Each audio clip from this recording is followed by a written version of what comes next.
नमस्ते, भारत राइजिंग में आपका स्वागत है। चैनल पे नए हैं तो सब्सक्राइब करिएगा, like share and comment.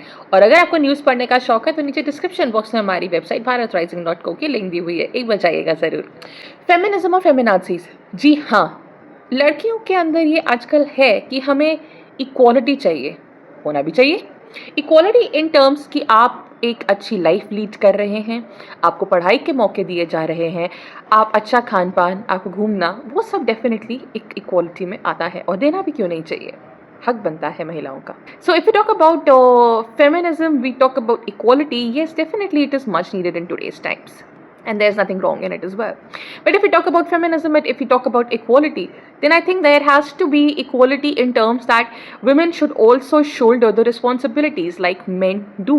So it's not always about having all the positives but also going on the part when you share responsibilities. महिलाओं को अगर सिर्फ और सिर्फ अच्छा चाहिए तो वो तो हो नहीं सकता। आपको चीज़ों से जूझना भी पड़ेगा, उनसे लड़ना भी पड़ेगा, और ये बहुत ज़रूरी भी है क्योंकि महिलाओं को उस तरीके से प्राकृतिक रूप से तैयार किया भी गया है जहाँ पर पे वो कई सारी रिस्पॉन्सिबिलिटीज़, कई सारी जिम्मेदारियाँ एक साथ उठा सकती हैं। बहुत सारी महिलाएं ऐसा रोज़ करती भी हैं जिनके बारे में ना तो हमने कभी पढ़ा, ना हमने सुना, और ना शायद कभी पढ़ेंगे और ना शायद सुनेंगे, लेकिन वो बाहर और घर दोनों तरफ से मैनेज करती है। इसी तरीके से we'll talk about Rani Durgavati. कौन थी रानी दुर्गावती? जब अकबर यहाँ पर पे भारतवर्ष में राज कर रहे थे, रानी दुर्गावती उस टाइम पर पे गोंडवाना, जो कि एक सेंट्रल से सदर्न इंडिया का पार्ट, मध्य से लेकर के दक्षिण इंडिया भारत में आता था, तो वो गोंडवाना लैंड कहा जाता था। तो वो वहाँ पे एक रानी थी। अकबर, अब मैं उनको अकबर द ग्रेट, ना ही मैं उनको अकबर बादशाह बोलती हूँ, क्योंकि ये मेरे अपना पर्सनल बिलीफ है कि मेरे लिए ना तो वो ग्रेट थे और ना ही वो अकबर बादशाह थे। अकबर ने एक पिंजरा भेजा था। So Akbar had sent a cage as an audacious move to Rani Durgavati. He had sent her that cage to show that I can capture you.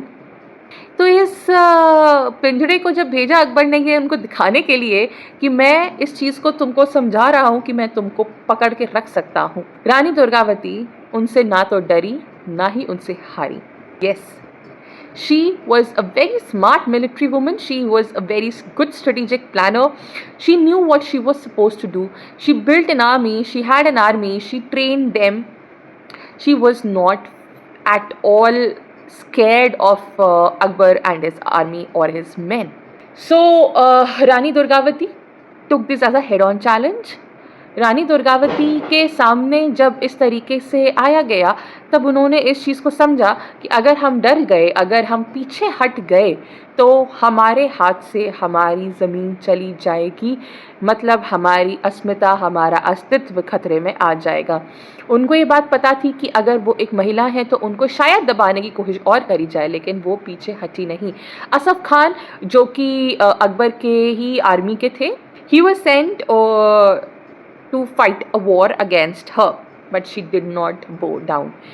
ये था कि डेफिनेटली उनकी आर्मी काफ़ी हारी, उनके लोग काफ़ी घायल हुए, काफ़ी जाने गई, लेकिन रानी दुर्गावती पीछे नहीं हटी। इस कहानी के बारे में आपको अगर और जानना है तो हम और शेयर करेंगे। We can actually come up with much more about such historical figures who are actually inspiring. ऐसे लोगों के बारे में हमें सच में पढ़ना चाहिए और ऐसे ही लोगों के बारे में हमें सच में सुनना चाहिए जिन्होंने हमारे देश के लिए कुछ करा है, अपनी जान तक गंवाई है, पीछे नहीं हटी है, डरी नहीं है। ये होती है असली नारी शक्ति। इसे कहते हैं असल नारी सशक्तिकरण, जो उस टाइम पर पे हुआ करता था। आज के तरह बहुत हद तक के नहीं, जो हम सोशल मीडिया पे देखते हैं, जो हम चीज़ों से बहुत इन्फ्लुएंस होते हैं। तो प्लीज़, अगर आप ऐसा और कुछ जानना चाहते हैं, if you want to know more, if you have certain more questions in your mind, then please leave a comment for us, we'll definitely get back to you. हमें आपके ख्याल जानने का बहुत मन है। अगर आपको ऐसे ही और महिलाओं के बारे में, या ऐसे ही और फाइटर्स के बारे में, या और भी कुछ अपने भारतवर्ष से रिलेटेड, कुछ सनातन धर्म से रिलेटेड, अगर आपके दिमाग में कुछ ऐसे प्रश्न हैं या क्लैरिटी चाहिए, तो प्लीज़ आप नीचे हमारे में क्वेश्चन छोड़िएगा। हम आपके उस क्वेश्चन को डेफिनेटली कुछ टाइम बाद एक वीडियो बना के एड्रेस करेंगे। नमस्ते।